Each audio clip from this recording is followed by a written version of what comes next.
Partia Demokratike fton të gjithë qytetarët që 26 janar në orën 11 të ndalojnë makinat për 5 minuta në shenjë proteste ndaj çmimit të lartë të naftës.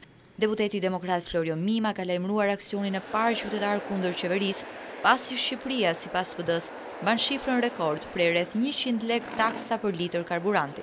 Partia Demokratike i ripërsërit qeverisë thirrjen e fundit për të marrë masa dhe për të shfuqizuar menjëherë taksat e rritura të qarkullimit dhe për t'i dhënë fund efekteve shkatërruese të tyre në ekonominë e vendit. Partia Demokratike do të vihet në krye të aksionit qytetar kundër varfërimit shqiptarëve nga qeveria dhe pasurimit të klientëve pranë saj. Pra, mos harroni, të hënën e ardhshme, në ora 11 për 5 minuta, qytetarët do të refuzojnë masivisht taksat e qeverisë dhe çmimin stratosferik të karburantit. Apeli i Partisë Demokratike për Aksion Qytetar ka hapur një debat në rrjetet sociale mes kryeministrit Edi Rama dhe rivalit të tij politik Basha.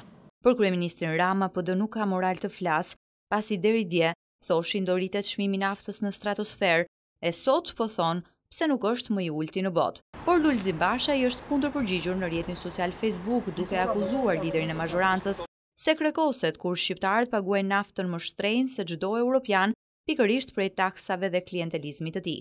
Protesta e së hënës është refuzimi çdo shqiptari për të shpenzuar 2 fishin për naftën krahasuar me europianët, shkruan kryetari i Partisë Demokratike Basha.